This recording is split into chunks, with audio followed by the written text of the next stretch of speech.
Hello, good people of YouTube. Sealord here, and update 12.10 is upon us.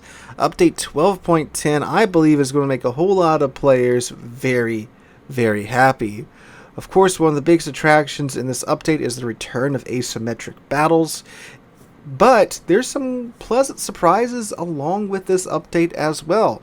Those commander changes that we talked about, those commander skill changes, I should say, that we talked about a couple of devblog videos ago, are also coming out in this update, along with some very good changes to the Santa containers that will be released the following update with the Christmas event.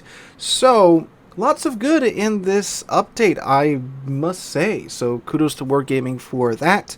What we're going to do in today's video is go through the update, talk about the highlights of the update, and what you need to know in order to get the most out of this update. So if you find yourself enjoying this video at any point in time in it, please make sure to drop a like, leave a comment, subscribe to the channel. Helps out on the YouTube side of things, of course. So let's just go ahead and get on into it. If you want to follow along as I read aloud, you can check out the link in the description down below. It will take you right to this article, and you can get a free day of premium time in this article, so make sure you scoop that up. It's just hidden somewhere in one of the sections. You see it's a giant yellow button. Click that, log into your Wargaming account, get a free day of premium. Alright, so it starts right off the bat with the Commander Skills update. Now, we talked about this at length in a separate dev blog video, so I won't go through and discuss the changes to each set of Commander skills, but I will screenshot them and throw them up on the screen so you guys, if you're interested, just pause the video, take a look. Again, we've gone through this in like a 20-minute, 30-minute dev blog video, so I don't want to bog down the runtime on this video for that. So there you go. But from what I've seen from my perusing through it, looks like nothing's changed. So these changes are coming out in full, which is great. These is going to allow the secondary cruisers like the Napoli, the Siegfried, and the Aegir to actually build into their secondaries with their commander skills, which is fantastic. So for the Siegfried, a ship that has been wronged for many years, this is finally correcting that wrong, allowing her to build back into her secondaries. And of course, for again ships like the Napoli that were already secondary monsters, and the Schroeder, they can now become even better secondary ships. So of course that is great for us monkeys that like to push and use our secondary guns. Of course, the Japanese Battleship Early Access event is continuing. This will be the last update of the Early Access event, and these ships will come out in full for everyone to grind completely for free at the end of this update with the release of are they doing 12.12 or are they just rolling into 13.0 next? Whatever update's coming next. No, it's actually 12.11, duh. So yeah, one more update and those will be free to grind. So, Asymmetric Battles, what most of you are, of course, here for. So, they are starting on November 23rd, and it's running through January 3rd. So, it's not starting right at the kickoff of the update. So, you gotta wait a couple of weeks, but they will run for the majority of the update. They say the latest iteration of Asymmetric Battles will await you 2 weeks after the release of Update 12.10. This time you can participate playing tier 6 to 10 ships and super ships of all types. You'll be matched in a team of 5 players, with the tier difference between human players limited to 1, and fight against 12 bots that will be 2 tiers lower than each tier represented in the player team. For example, if a player has only tier 6 ships, they will be facing tier 4 bots. If they are tier 6 and tier 7 players on the team, there will be tier 4 and tier 5 bots, respectively. Bot teams won't have any submarines, because for some reason, it was very weird. For some reason, the last time we had asymmetrics, there would be bot submarines on the enemy team, but they couldn't dive, which was odd. Because in like co-op matches, when you have a bot submarine on the enemy team, they can dive and do all the submarine things. I don't know why. In asymmetrics, the AI just freaks out and can't dive, but alright. Additionally, divisions of up to 5 players are allowed. So basically, you can take yourself and 4 of your friends into the game, and you'll be the entire friendly team. So there you go. We also made some improvements to the bot AI based on your feedback. AI-controlled ships have been reprogrammed to prioritize attacking the player's ship with the highest HP in proximity. Also, compared to the previous iteration, bots will be less efficient at dodging torpedoes and will be more actively engaged in capturing key areas. Yeah, that was kind of funny. So last time they would target, I think, either the highest HP ship or the lowest HP ship. But either way, you would run into these very awkward situations where you could literally sail up to the bots in, like, you know, boarding range of the bot ships, but since you were either not the highest or the lowest HP member on your team, they'd be targeting your teammate, you know, 20 kilometers away while you're literally just chilling there and, like, your gross occur first and absolutely slaughtering them. So now they are, how do they put it? They are prioritizing by proximity and highest HP in proximity. So you can't just waltz up to the enemy ships this time and, you know, just have your way with them. Again, that's a good change. So it'll make the fights a little bit more exciting and engaging. And also the bots are going to cap now, so that's good too. So yeah, Asymmetric is back. It's hopefully going to be just as fun as always. I am going to be absolutely abusing this when I'm regrinding the Kitakami line, the 30-something times I have to do it to get the Kitakami.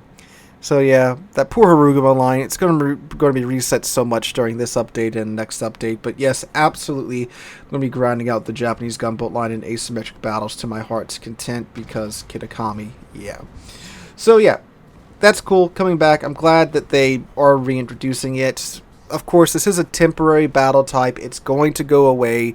It's a temporary battle type. It's going to go away probably at the end of this update. I'm just saying that because last time it got removed, people were acting like they were shocked and flabbergasted that War Gaming removed it, even though they said at, you know, that update it was just a temporary battle type. So yeah, enjoy it while it's here, fellas. The journey to the North Pole is continuing, so you will get your next set of missions for that. And once you finish the combat missions for Journey to the North Pole, you will get the Pozharsky in your port. That is the Tier 8 Premium Soviet Cruiser.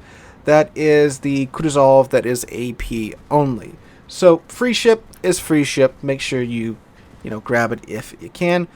Of course, Clan Battles and Ranked are returning. Clan Battles is starting 1 week after the update is released, and then Ranked is starting, seems like, yeah, right away. So Bronze is going to be 7v7 on Tier 7 ships, Silver is going to be 6v6 on Tier 8 ships, and Gold 5v5 on Tier 10 ships and Super ships, but no CVs are allowed. And Brawls will be kicking off on November 13th and will run through November 20th for the first round. First round of Brawls is 6v6 on Tier 6 ships. I see what they did there. Round 2 is 9v9 on Tier 8 ships. And round 3 is 3v3 with Tier 5 ships. That's interesting. Tier 5 ships can bring up my Asian core, you know? Alright, High School Fleet is getting another collaboration with World of Warships. They say a new wave of collaboration between High School Fleet and World of Warships makes its way into the game in update 12.10. You hoped they would return one day, and they haven't let you down. The characters from High School Fleet are coming back in the seas of World of Warships. Players will be able to obtain HSF Harakazi, HSF Harakazi 2, HSF Hie, as well as the High School Fleet commanders and camouflage for the Yamato, the Musashi, and the Harakazi. That's not all. We're hosting a special auction for High School Fleet during 12.10, in which the main offer will be the HSF Graf Spee and the commander Thayer Krautzer with 6 skill points and a port slot. More information will be available later. So, HSF Graf Spee, like, how many players watching don't already have a Graf Spee? I mean, I guess, if you're a fan of the anime, obviously, you want to pick it up, right? But I mean, like, at this point, they've given away the Spee so many times and so many variants of the Spee. So, yeah, whatever. If you want to get it, go for it. Alright, and in the Armory, they are going to be running a Soviet-themed event centered around the Navarin, which is the Tier 9 premium Soviet battleship that's going to be released with the update. You can purchase Navarin for doubloons, but she can also be obtained via Soviet containers, which can also drop the Ulchikov, the Tier 8 Soviet cruiser, Mikoyan, the Tier 5 Soviet cruiser, and the P-Bag, which is the Tier 8 Soviet cruiser, as well as Soviet permit camos. I will, of course, be reviewing I will be reviewing, words are hard, the Navarin once she does come out, which will be, obviously, Wednesday. So, looking for my review for her, probably around Thursday. Alright, now some of the other big change, and that's a positive, massive positive change in my opinion, is the Santa gift containers change. So they're doing something a little bit different this year. Normally with these Santa containers, they just keep stuffing the new ships that are released throughout the year into the containers, which means that there's like 180 ships in these containers. Now, if you want to get one of these ships, obviously that's a little hard to do when they keep adding more and more ships into the containers, because obviously your odds get lower of picking that one ship that you really want. So what they're doing is they are removing around 40 ships from these containers. Not around 40 ships, 40 ships I believe to be exact, from these containers. Now don't stress, as I say in this article here, they are ships that are already available for purchase. So none of the rare ships that haven't already been removed are getting removed from the containers.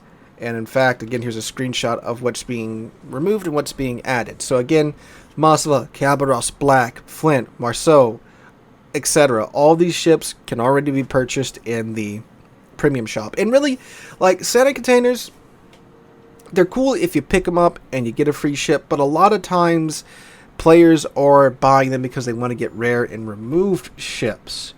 So that's a main pool of these containers. One of the main pools of these containers, with obviously players that spend lots of money on this event. And the fact that they're removing 40 older ships that you can already buy outright, that's obviously going to tip the odds in your favor. And they aren't adding in any more ships than they are removing. Like, you know, they're adding in less ships than what they're pulling out. So yeah. Now, overall, of course, I mean, yeah, there are less ships in the containers, so there is that. But, I mean, like, if you really want a ship, don't go gamble on the container for it. Just get it in the shop if it's available to buy for outright. Because, yes, you could somehow, let's say, you want the Black. Yes, you could potentially get it in one of these containers if they didn't remove it, right? But it's a 1 out of 174 chance to get the Black. Or you go into the armory and just pick it up, right? Either for coal or whatever resource it's available for, or for cash outright. I know it's a tier 9 ship, it's like $80, but trust me, from someone that sat there and watched a fella spend over $2,000 trying to get the Missouri, you're better off just picking it up when you have the chance, right? Rather than gambling with your money in the container event. So that's what's happening with the Christmas containers. Again, a positive change in my opinion. Let me know what you guys think about that in the comments down below. So guys, that's the highlights of the update. I didn't go through the entire article. Just hit the highlights of it and let you guys know what you need to be aware of in terms of content that you can, of course, exploit for your gain. So again, you want to see the full article, check out the link in the description down below. If you did enjoy the video, make sure to drop a like, leave a comment, subscribe to the channel. We're on our way to 75,000 subscribers thanks to you guys. Hope you guys have a great Tuesday and a great rest of your week. Hope to catch you guys in the next one.